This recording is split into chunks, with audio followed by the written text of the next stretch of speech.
एक वक्त पर बिहार में कहा जाता था कि नीतीश कुमार पलटू राम है।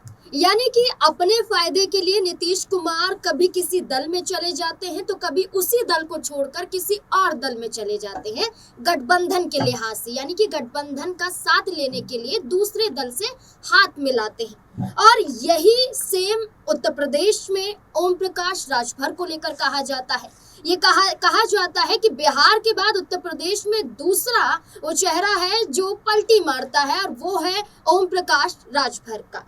2002 में सुहेलदेव भारतीय समाज पार्टी का गठन करने के बाद अपनी पार्टी को राजनीतिक फायदा पहुंचाने के लिए और राज्य स्तर पर मजबूत करने के लिए कई दलों का हाथ थामने के लिए ओम प्रकाश राजभर तैयार हो गए थे, जिसमें बसपा से राजनीति की शुरुआत की, समाजवादी पार्टी का दामन थामा, गठबंधन किया। अपनी पार्टी का गठन करने के बाद भारतीय जनता पार्टी में गए, भारतीय जनता पार्टी से नाता तोड़कर फिर समाजवादी पार्टी में गए, और अब फिर भारतीय जनता पार्टी के साथ गठबंधन ओम प्रकाश राजभर का है। लेकिन क्या 2027 के विधानसभा चुनाव से पहले ये गठबंधन टिक पाएगा या गठबंधन टूटने के कगार पर पहुंच जाएगा? क्योंकि ओम प्रकाश राजभर के जो तेवर उत्तर प्रदेश में नजर आ रहे हैं वो गठबंधन के लिहाज से नहीं देखे जा रहे हैं। एक बयान, एक ऐलान, जिसके बाद गठबंधन में ही फूट पड़ती हुई नजर आ रही है।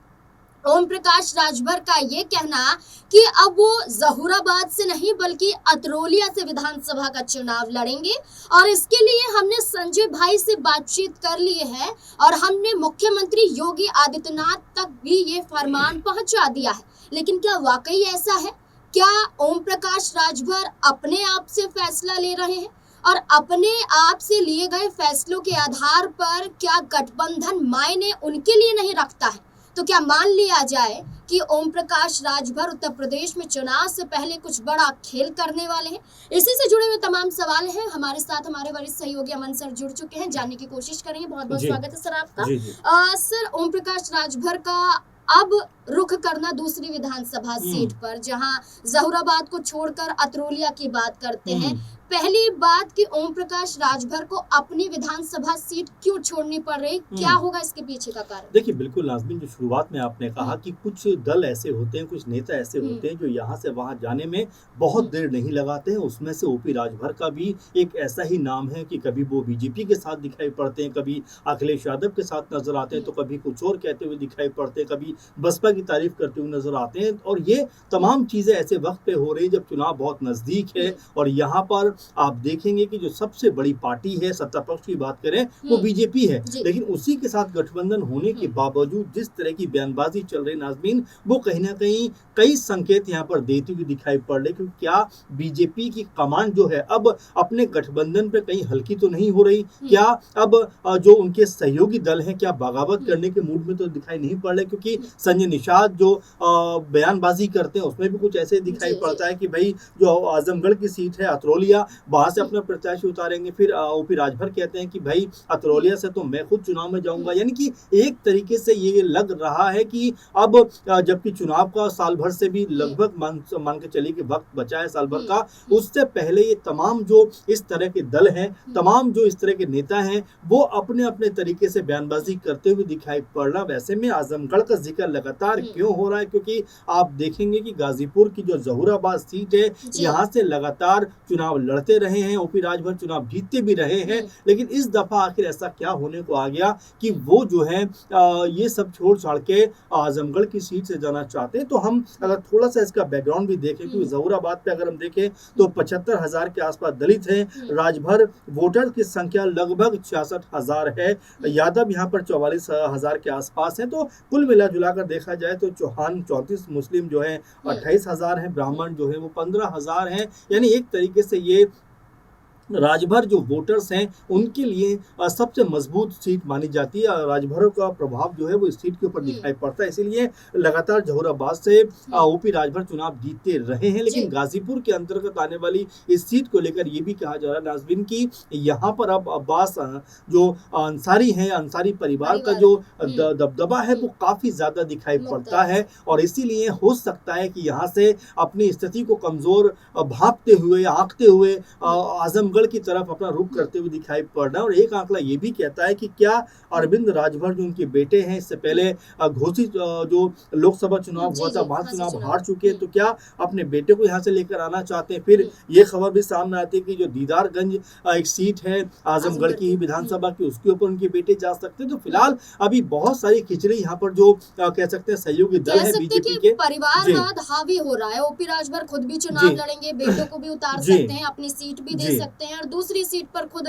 लड़ने के लिए ऐलान कर देते हैं। लेकिन संजय निषाद जब ये कहते हैं कि हम मर्यादा में रहते हैं, गठबंधन में रहकर बातचीत करते हैं, जी फैसला एनडीए के अंतर्गत आएगा, तो जी ओम प्रकाश राजभर ऐलान कैसे कर सकते हैं? उन्हें जी मर्यादा नहीं खोनी जी चाहिए, मर्यादा में रहना चाहिए।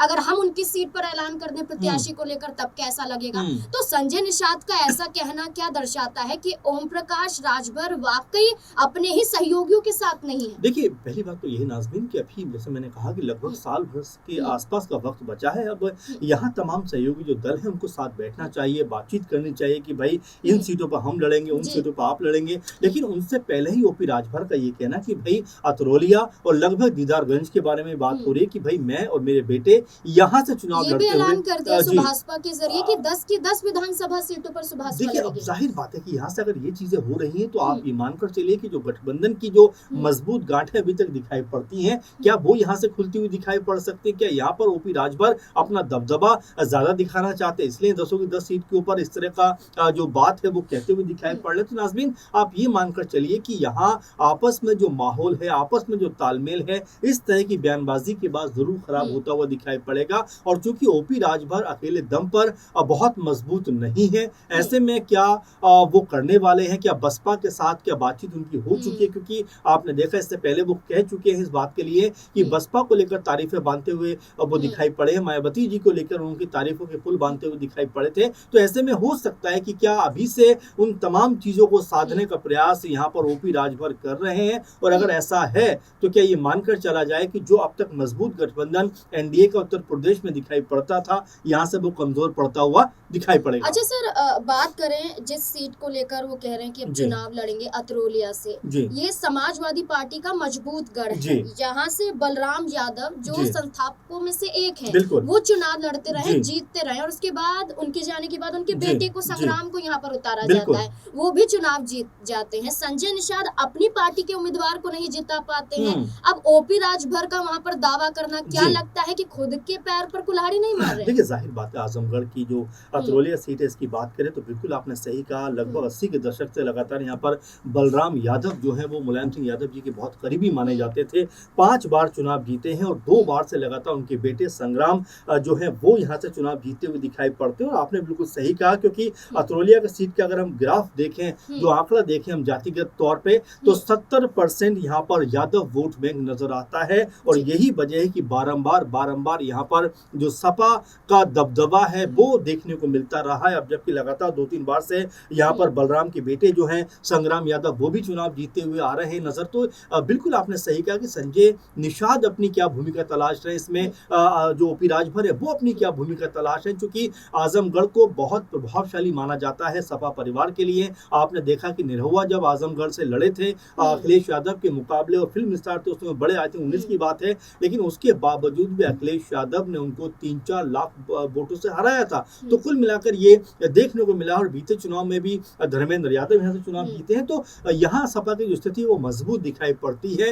अब जिस तरह से ओपी राजभर जल्दबाजी में है या बताना चाहते हैं कि भाई आजमगढ़ के ऊपर मेरा प्रभाव ज्यादा, इसीलिए 10 की 10 जो विधानसभा सीट है उनके ऊपर प्रत्याशी उतारूंगा। लेकिन फिलहाल अगर हम अतरौलिया की बात करें, दीदारगंज की बात करें, आजमगढ़ सदर सीट की बात करें, तो क्या इन सीटों के ऊपर भी कोई नजर बना कर रखे हुए हैं बीजेपी या संजय निषाद की पार्टी, निषाद पार्टी जो है, या फिर यहाँ पर ओपी राजभर जो दावा कर रहे हैं उसको पुख्ता यहाँ पर बीजेपी करती हुई दिखाई पड़ेगी? क्योंकि सपा ने अभी पत्ते खोले नहीं है, सपा का दबदबा रहा है। तो ऐसे में क्या ओपी राजभर अपना बड़बोलापन दिखा रहे हैं? एक बात। दूसरी बात, क्या अपने बेटे की राजनीति को सिक्योर करना चाहते हैं? और तीसरी बात, क्या गाजीपुर में उनको हार का डर सता रहा है इसलिए अब वो आजमगढ़ जाना चाहते हैं? इन तमाम पहलुओं को लेकर आने वाले दिनों में चर्चाएं होती रहेंगी, क्योंकि जिस तरह की बात ओपी राजभर ने बोली है, अपने आप में पूर्वांचल की राजनीति में उसने हलचल पैदा कर दी है। चलिए, अपनी विधानसभा सीट तो ओपी राजभर बदल रहे हैं और खुद ऐलान कर रहे हैं, और ये गठबंधन में कहीं ना कहीं